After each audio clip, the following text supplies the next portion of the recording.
দেখো আজকে আমরা যে সমস্ত অঙ্কগুলো করব সেটা হচ্ছে ক্লাস 7-এর কষে দেখি 2.3।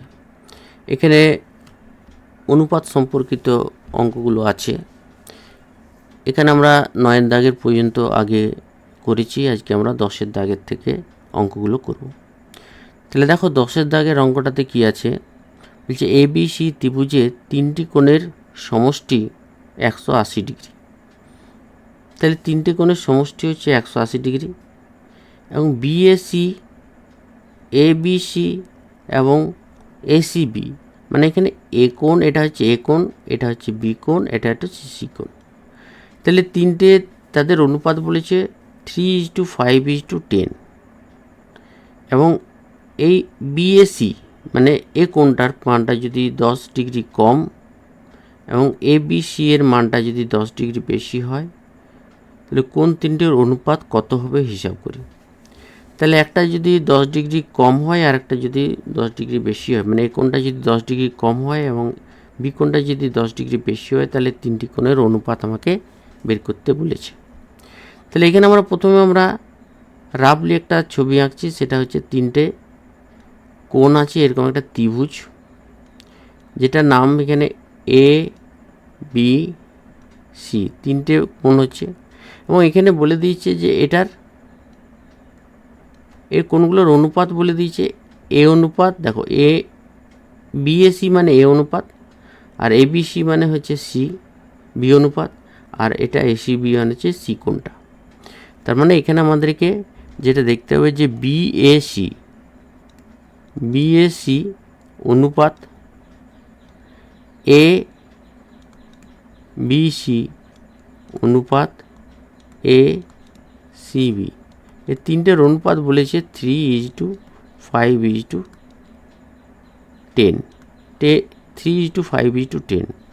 আর এইগুলো যোগফল আমরা জানি তিনটে কোণের সমষ্টি 180 ডিগ্রি, যদিও আমি জানি তাও এখানে বলে দেওয়া আছে। এটা যদি নাও বলা থাকতো, একটা ত্রিভুজের ব্যাপার থাকতো, তাহলে কিন্তু আমাদেরকে ধরে নিতে হতো যে তিনটে কোণের সমষ্টি হচ্ছে 180 ডিগ্রি। মানে এটাকে তুমি যদি এ মনে করো, তাহলে angle A plus angle B plus angle C, that is equal to 180 degree. তাহলে আমরা দেখতে পাচ্ছি যে আমরা প্রথমে এ কোণটার মান বের করব। তাহলে অ্যাঙ্গেল বিএসি এর মান কত হবে? তাহলে মোট আমরা দেখছি 180 ডিগ্রি। 180 ডিগ্রিকে আমি যদি এ কোণের আনুপাতিক ভাগার দিয়ে গুণ করে দিই, এ কোণের আনুপাতিক ভাগার কত? এখানে দেখো এ কোণের অনুপাতটা হচ্ছে 3, তাহলে 3 + 5 + 10, 3 + 5 + 10, দ্যাট ইজ ইকুয়াল টু কত হচ্ছে 180 ডিগ্রি গুণিত 3/18, 3/18। তাহলে 18 দিয়ে যদি 180কে ভাগ করি তাহলে 10, তাহলে কত হচ্ছে 30 ডিগ্রি। তাহলে এ কোণটা পাওয়া গেল 30 ডিগ্রি। বি কোণটা কত হবে? তাহলে বি কোণটা কত হচ্ছে, মানে ABC এর মান কত? ABC এর মান হচ্ছে তোমার মোট যে কোণ সেটা হচ্ছে 180 ডিগ্রি। 180 ডিগ্রিকে কত দিয়ে গুণ করতে হবে? এই 5/18 দিয়ে। এটা 5/18, বি কোণের পরিমাণটা কত? 5 অনুপাতটা, 5/18। তাহলে এখানে যদি কাটি তাহলে দ্যাট ইজ ইকুয়াল টু 10, তাহলে হচ্ছে 5×10=50, তাহলে 50 ডিগ্রি। এরপরে আসছে আমাদের ACB এর মানটা কত হবে? ACB এর মানটা হচ্ছে কত? এটাকে যদি আমি 180 ডিগ্রি গুণিত 10/18 করতে হবে, 10/18। তাহলে 10/18 যদি কেটে দিই তাহলে কত হচ্ছে 10, তাহলে কত হচ্ছে 100। তাহলে আমরা ACB এর মানটা পেয়ে গেলাম 100 ডিগ্রি। এরপরে আমাদেরকে যেটা বলেছে যে বি কোণটা, না এ কোণটা যদি 10 ডিগ্রি কম আর বি কোণটা যদি 10 ডিগ্রি বেশি হয়, তাহলে তিনটি কোণের অনুপাত কত হবে? তাহলে এখানে আমরা লিখব যে অ্যাঙ্গেল এ এর মান 10 ডিগ্রি কম আর অ্যাঙ্গেল বি এর মান 10 ডিগ্রি বেশি হলে, মানে এটা যদি হয় তবে এই তিনটে কোণের অনুপাত কত হবে, মানে তিনটে কোণের মানে অ্যাঙ্গেল এ অনুপাত অ্যাঙ্গেল বি অনুপাত অ্যাঙ্গেল সি সমান কত হবে, এই তিনটে কোণের অনুপাত। তাহলে এখানে এর মানটা কত হবে, এর মানটা ছিল আগে 30 ডিগ্রি, তাহলে 30 ডিগ্রি থেকে 10 কমে যাবে, তাহলে 30 মাইনাস 10 ডিগ্রি, তাহলে 30 মাইনাস 10 ডিগ্রি। আর অনুপাত বি এর মানটা কত ছিল, বি এর মানটা ছিল 50 ডিগ্রি, এবং সেই 50 ডিগ্রির সাথে আবার যোগ হয়ে যাবে 10 ডিগ্রি। যেহেতু বলে দিয়েছে যে বি এর মানটা, বি কোণের মানটা মানে এবিসি এর মানটা 10 ডিগ্রি বৃদ্ধি পাবে, অনুপাত সি এর মানটা কত হবে, সি এর মানটা কিন্তু 100 ডিগ্রি ছিল, মানে এসিবির মানটা 100 ডিগ্রি ছিল, তাহলে 100 ডিগ্রি থাকবে। তাহলে আমরা এটা যদি বিয়োগ করি তাহলে এটা হয়ে যাচ্ছে 20 ডিগ্রি, তারপরেরটা হচ্ছে 60 ডিগ্রি, তারপরে হচ্ছে তোমার 100 ডিগ্রি। তো এখানে ডিগ্রিগুলো আর লিখবো না, ডিগ্রিগুলো অনুপাতের ক্ষেত্রে আমরা ডিগ্রি না লিখলেও চলে, সেই জন্য আমরা এখানে এই ডিগ্রি আর লিখবো না। এবার এটাকে তুমি যদি 10 দিয়ে ভাগ করে দাও, তিনটাকেই যদি 10 দিয়ে ভাগ করে দাও তাহলে কত আসবে, তাহলে তিনটাকেও যদি 10 দিয়ে ভাগ করে দাও তাহলে এটাও 10 দিয়ে ভাগ, এটাও 10 দিয়ে ভাগ এবং এটাও 10 দিয়ে ভাগ। তিনটা যদি 10 দিয়ে ভাগ করে দাও তাহলে এটা 2, এটা 6 এবং এটা 10। আবার তিনটাকে যদি তুমি 2 দিয়ে ভাগ করে দাও, তিনটাকে 2 দিয়ে ভাগ করে দাও তাহলে 1:3:5। তাহলে আমরা যেটা পেলাম যে ফাইনালি এ বি এবং সি কোণের অনুপাতটা পেয়ে গেলাম কত, 1:3:5। তাহলে আশা করি বুঝতে পেরেছো অঙ্কটা কীভাবে করা হলো। এরপর আমরা পরের অঙ্কতে যাব। দেখো পরের অঙ্কটাতে কি বলেছে, 9,000 টাকা 3 বন্ধুর মধ্যে এমনভাবে ভাগ করে দিই যেন প্রথম বন্ধু যা পায় দ্বিতীয় বন্ধু তার দ্বিগুণ পায়। প্রথম বন্ধু যে পায় দ্বিতীয় বন্ধু তার দ্বিগুণ পায়, তৃতীয় বন্ধু প্রথম 2 বন্ধুর প্রাপ্য টাকার অর্ধেক পায়। কে কত টাকা পায় হিসাব করি লেখ। তো এখানে তোমাদের একটা হিন্টস দিয়ে দেওয়া হয়েছে যে প্রথম বন্ধুটা পাচ্ছে কত, যদিও আমি প্রথম বন্ধুটা যদি 1 টাকা পাই তাহলে দ্বিতীয় বন্ধুটা তার দ্বিগুণ মানে 2 টাকা, এবং তৃতীয় বন্ধুটা কত হবে, প্রথম এবং দ্বিতীয় যেটা পাচ্ছে তাহলে 1 টাকা এবং 2 টাকা পাচ্ছে তার অর্ধেক। তাহলে প্রথম এবং 2 বলে দিয়েছি, তৃতীয় বন্ধু কত হয়েছে, প্রথম 2 বন্ধুর প্রাপ্য টাকার অর্ধেক বলে দিয়েছি। প্রথম 2 কত পাচ্ছে, 2 আর 3 পাচ্ছে, তাকে 2 দিয়ে ভাগ করলে যেটা পাচ্ছে মানে 3-এর 2 টাকা। তাহলে 3-এর 2 টাকা পাচ্ছে কে, তৃতীয় বন্ধু। তাহলে প্রথম বন্ধু প্রাপ্য টাকা, দ্বিতীয় বন্ধুর প্রাপ্য টাকা এবং তৃতীয় বন্ধু প্রাপ্য টাকা হচ্ছে কত, 1:2:3/2, এবং এটাকে সিম্পলিফাই করলে 2:4:3 হয়। এটা তোমাদের হিন্টস বইয়ে দেওয়া আছে। তাহলে এটা যদি আমি ধরি তাহলে কি, প্রথম বন্ধু এখানে মোট টাকাটাতে আমার নিতে হবে, তাহলে মোট টাকা কত টাকা তাদের মধ্যে ভাগ হবে, তাহলে তাদের মধ্যে ভাগ হবে কিন্তু 9,000 টাকা। তাহলে প্রথম বন্ধু অনুপাত দ্বিতীয় বন্ধু অনুপাত তৃতীয় বন্ধু, এটা আমরা কত পেলাম, 2:4:3। এটা আমরা আর লিখছি না বা বের করছি না, এখানে তোমাদেরকে এইভাবে এই জায়গাটা তোমাকে লিখতে হবে, এই জায়গাটা লিখে তারপরে এটা বের করতে হবে। তাহলে এটা আমরা কত 2:4:3 পেলাম। এরপরে আমরা প্রথম বিন্দু, তাহলে কে কত টাকা পাচ্ছে সেটা বের করতে হবে। তাহলে কে কত টাকা পাচ্ছে সেটা আমরা এখান থেকে বের, তাহলে প্রথম বিন্দু পায় কত, মোট হচ্ছে 9,000 টাকা। তাহলে প্রথম বন্ধু পাবে 9,000 টাকা হচ্ছে মোট। এই 9,000 টাকাটাকে আমি যদি এই প্রথম বন্ধুর আনুপাতিক ভাগাত দিয়ে গুণ করে দিই। প্রথম বন্ধু আনুপাতিক ভাগার কত 2/2 + 4 + 3, দ্যাট ইজ ইকুয়াল টু কত 9,000 টাকা গুণিত 2/6 আর 3 9, তাহলে 2/9, তাহলে 9 দিয়ে আমি যদি এটাকে কাটি তাহলে 1,000 টাকা হচ্ছে, তাহলে মোট হচ্ছে কত 2,000 টাকা।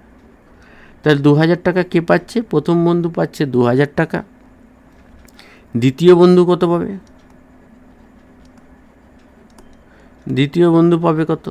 এই 9,000 টাকাটাকে আমি যদি দ্বিতীয় বন্ধুর আনুপাতিক ভাগার দিয়ে গুণ করে দিই, দ্বিতীয় বন্ধুর আনুপাতিক ভাগার কত হবে 4/9, তাহলে এটা কত হচ্ছে 9 দিয়ে এটাকে 1 হয়ে যাচ্ছে, তাহলে দ্যাট ইজ ইকুয়াল টু 4,000 টাকা। তাহলে প্রথম বন্ধু পেয়েছিল 2,000 টাকা, দ্বিতীয় বন্ধু পেয়েছে 4,000 টাকা, এবং তৃতীয় বন্ধু কত পাচ্ছে দেখি। তৃতীয় বন্ধু পাবে এই 9,000 টাকা গুণিত তৃতীয় বন্ধুর আনুপাতিক ভাগার, মানে কত 3/9, দ্যাট ইজ ইকুয়াল টু কত, এটাকে যদি কাটি তাহলে 1, তাহলে হচ্ছে 3,000 টাকা। তাহলে প্রথম বন্ধু পেল 2,000 টাকা, দ্বিতীয় বন্ধু পেল 4,000 টাকা, এবং তৃতীয় বন্ধু পেল 3,000 টাকা। তাহলে আমরা তিনজন বন্ধু কে কত টাকা পেল সেটা আমরা পেয়ে গেলাম। তাহলে আশা করি বোঝা গেছে। এরপর দেখো পরের দাগের অঙ্কটা। এখানে তোমাদেরকে বলে দিয়েছে কি 12 দাগেরটা বলছে আমাদের গ্রামের রাস্তা তৈরির জন্য পরপর 4 বছরের খরচের অনুপাত 1:2:3:2, 1:4:3:2 হয়, এবং 4 বছরে মোট যদি 132 লক্ষ টাকা খরচ হয়, তবে হিসাব করে দেখি দ্বিতীয় বছরে কত টাকা খরচ হয়েছে। তাহলে দ্বিতীয় বছরে কত টাকা খরচ হয়েছে, প্রথম ও তৃতীয় বছরে মোট কত টাকা খরচ হয়েছে। তাহলে আমাদেরকে বের করতে হবে কি মোট খরচ কত।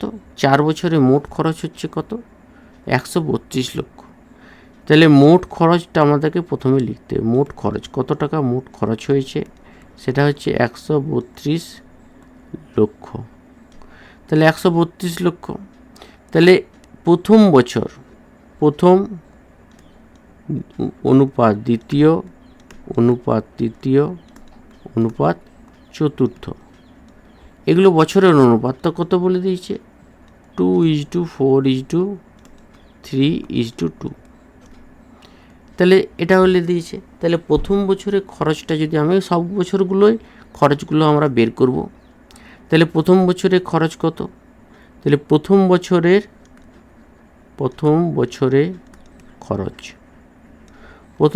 খরচ হচ্ছে কি মোট যে টাকাটা সেটা হচ্ছে 132 লক্ষ। তাহলে 132 লক্ষ গুণিত কি প্রথম বছরে আনুপাতিক ভাগার, প্রথম বছরে আনুপাতিক ভাগার কত হবে, তাহলে 2/2 + 4 + 3 + 2, 2/2 + 2 + 3 + 2, দ্যাট ইজ ইকুয়াল টু কত 132 লক্ষ গুণিত 2/6 আর 3 9 10 11, তাহলে কত হচ্ছে 11 হচ্ছে। তাহলে এখানে আমরা 11 দিয়ে যদি 132কে ভাগ করি তাহলে 11কে 11 11 দুগুণে 22 মানে 12 আসছে, 12 লক্ষ। তাহলে 12কে যদি 2 দিয়ে গুণ করি তাহলে হচ্ছে 12 দুগুণে 24। তাহলে প্রথম বছরে কত টাকা খরচ হয়েছে 24 লক্ষ টাকা। দ্বিতীয় বছরে খরচ কত, দ্বিতীয় বছরে খরচ এটা যদি বের করতে হয় তাহলে 132 লক্ষ গুণিত কত দ্বিতীয় বছরের অনুপাতটা কত, দ্বিতীয় বছরের অনুপাতটা হচ্ছে তোমার 4/11, 4/132কে তুমি যদি 11 দিয়ে ভাগ করো তাহলে হচ্ছে 12, তাহলে 4 12 48 লক্ষ। এবার তৃতীয় বছরে খরচ কত হচ্ছে সেটা যদি বের করতে হয় তাহলে তৃতীয় বছরে খরচ হচ্ছে তোমার তৃতীয় বছরে 132 গুণিত 3/11, তাহলে এখানে 11 দিয়ে 132কে ভাগ করলে 12, এখানে 3 12-তে 36 লক্ষ। আমাদেরকে কিন্তু প্রথমটা এবং তৃতীয়টা, দ্বিতীয় বছরে কত খরচ হয়েছে সেটা জানতে চেয়েছে, এবং প্রথম ও তৃতীয় বছরে মোট কত খরচ হয়েছে সেটা জানতে চেয়েছে। সেটা আমাদেরকে জানতে চাইছে। তাহলে দ্বিতীয় বছরে কত, তাহলে দ্বিতীয় বছরে খরচ, দ্বিতীয় বছরে খরচ কত, 48 লক্ষ। এবং দ্বিতীয়, প্রথম এবং দ্বিতীয় নাকি, প্রথম ও তৃতীয় বছরে খরচ, প্রথম ও তৃতীয় বছরে খরচ হচ্ছে কত, প্রথমটাতে কত 24 লক্ষ, আর তৃতীয়টাতে কত 36 লক্ষ। তাহলে দুটো যোগ করলে কত হচ্ছে, 60 লক্ষ। তাহলে আমরা দেখতে পাচ্ছি যে প্রথম ও তৃতীয় বছরে খরচ হচ্ছে কত, 60 লক্ষ। তাহলে আমাদের যে দুটো প্রশ্নের উত্তর চেয়েছিল সেই দুটো আমরা বললাম যে দ্বিতীয় বছরে 48 লক্ষ এবং প্রথম ও তৃতীয় বছরে তোমার খরচ হয়েছে 60 লক্ষ টাকা। এরপর আমরা নেক্সট অঙ্কতে যাব। দেখো এখানে 13 দাগের অঙ্কটা কি বলেছে, বলছে বিনয়বাবু তার অবসর গ্রহণের সময়ে এককালীন 1,96,150 টাকা পেলেন। তিনি 20,000 টাকা বিদ্যালয়ের গ্রন্থাগারে দান করলেন। বাকি টাকা তিনি তার স্ত্রী, পুত্র, কন্যার মধ্যে 5:4:4 অনুপাতে ভাগ করে দিলেন। হিসাব করে দেখি তিনি কাকে কত টাকা দিলেন। তাহলে প্রথমে বিদ্যালয়কে দিয়েছে, বিদ্যালয়ের গ্রন্থাগারে কত দিয়েছে, 20,000 টাকা। তাহলে মোট টাকা হচ্ছিল, অবসরের টাকা হচ্ছে কত, তাহলে এখানে অবসরে মোট টাকা, হচ্ছে কত, 1,96,150। এবং এটা থেকে দান করেছে কত, গ্রন্থাগারে দান করেছে তোমার 20,000 টাকা। তাহলে এখান থেকে আমার 20,000 টাকা কিন্তু বিয়োগ করতে হবে। তাহলে বাকি কতটুকু আসছে, তাহলে 0, 5, 1, 6, এখানে 7, তাহলে 1,76,150 টাকা তোমার এখানে মোট যে টাকা। এই যে বাকি টাকাটা 3 জনের মধ্যে ভাগ করে হচ্ছে। কে পাচ্ছে, এটা হচ্ছে তোমার বাকি টাকা।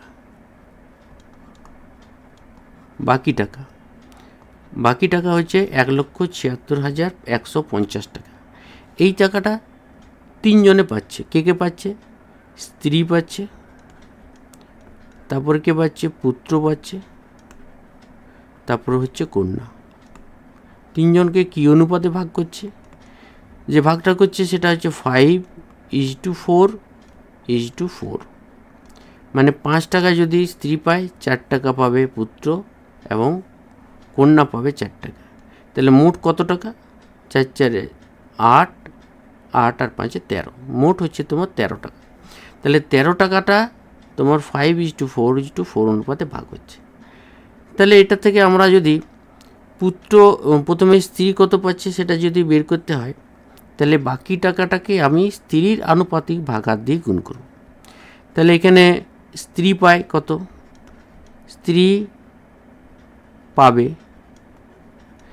পাবে কত, মোট টাকা হচ্ছে 1,76,000, 1,76,150 এই টাকাটা, এবং এটার সাথে গুণ করতে হবে স্ত্রীর আনুপাতিক ভাগার, মানে 5/5 + 4 + 4।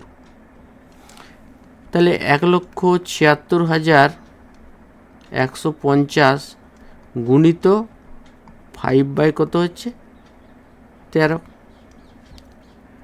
তাহলে 5/13, তাহলে 13 দিয়ে এটাকে আমাকে ভাগ করতে হবে। তো তাহলে 13 দুই 1,76,150কে যদি ভাগ করো, তাহলে এখানে দেখো 13কে 13 আর 4, 13কে 13, 4 হচ্ছে 46, 4 13 52 হয়ে যাচ্ছে, বেশি হয়েছে, 3 13তে 39, 39, এখানে হচ্ছে 71, 5 13 65, 5 13তে 65, তাহলে 65 হচ্ছে 6 আর পাওয়ার 5 13তে 65, দ্যাট ইজ ইকুয়াল টু কত? 13,550। এবং 13,550কে যদি আবার 5 দিয়ে গুণ করি, তাহলে প্রথমে 0, 5 5 25, আবার 5 5 25, 26 27, আর 5 3 15, 16 17, আর 5 1 5 1 6, তাহলে কত হচ্ছে? 67,750 টাকা। 5 5 25, 5 5 5 25, 5 5 27, 5 13 65, 67, ঠিক আছে। এবারে পুত্র পাবে কতটুকু? পুত্র পাবে কতটা? পুত্র পাবে হচ্ছে 1,76,150। এটাকে আমি পুত্রর আনুপাতিক ভাগার মানে 4/13 দিয়ে যদি গুণ করি, তাহলে 13 দিয়ে এটা থেকে গুণ করলে কত পাওয়া যাচ্ছে? 13,550। এটাকে 4 দিয়ে যদি গুণ করি, 4 0 0, 4 5 20, 4 5 20 আর 2 22, 4 22, 4 3 12, 13 14, 4 1 4, 1 5, তাহলে কত হচ্ছে? 54,200 টাকা। তাহলে 54,200 টাকা হয়ে যাচ্ছে, কে পুত্র পাচ্ছে। আর কন্যা কত পাবে? কন্যা পাবে সেক্ষেত্রেও কিন্তু 1,76,150 গুণিত 4/13, তাহলে 4/13 হলে এইটাই পাবে, মানে 54,200 টাকা। তাহলে আমরা দেখতে পেলাম যে কে কত টাকা পাচ্ছে। তাহলে স্ত্রী পাচ্ছে 67,750, পুত্র পাচ্ছে 54,200 এবং কন্যা পাবে 54,200। তাহলে আমাদের কি বের করতে বলছে? হিসাব করে দিই কাকে কত টাকা দিলেন। তাহলে কাকে কত টাকা দিলেন, তাহলে এখান থেকে এটা বের করা হয়ে গেল যে, তাহলে এটা হচ্ছে স্ত্রী পাচ্ছে, এটা হচ্ছে পুত্র, আর এটা হচ্ছে কন্যা, তিনটা পেয়ে যাচ্ছে। এরপর আমরা পরের অঙ্কটাতে যাব।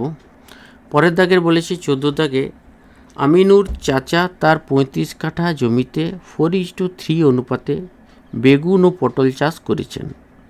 প্রতি কাঠায় বেগুন থেকে 150 টাকা ও প্রতি কাঠা পটল থেকে 125 টাকা লাভ করলেন। আমিনুর চাচার মোট জমি থেকে বেগুন ও পটল চাষ করে লাভের পরিমাণের অনুপাত হিসাব করি। তাহলে প্রথমে তার জমির পরিমাণটা বের করতে হবে। মোট জমির পরিমাণটা দেওয়া আছে, যে পটলের জমি এবং বেগুনের জমি এই দুটো কিন্তু আলাদা আলাদা বের করতে হবে। তারপর তাদের লাভের অনুপাতটা বের করতে হবে। তাহলে এখানে জমির অনুপাতটা দেওয়া আছে। তাহলে প্রথমে হচ্ছে মোট জমি। মোট জমি হচ্ছে তোমার এখানে 35 কাঠা। মোট জমি হচ্ছে 35 কাঠা। তাহলে বেগুন জমি কত? বেগুনের জমি কত? বেগুন জমি আর অনুপাত পটল জমি, এই অনুপাতটা কত? 4:3।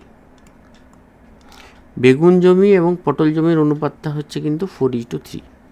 তাহলে বেগুন জমির পরিমাণটা কত? তাহলে বেগুন জমির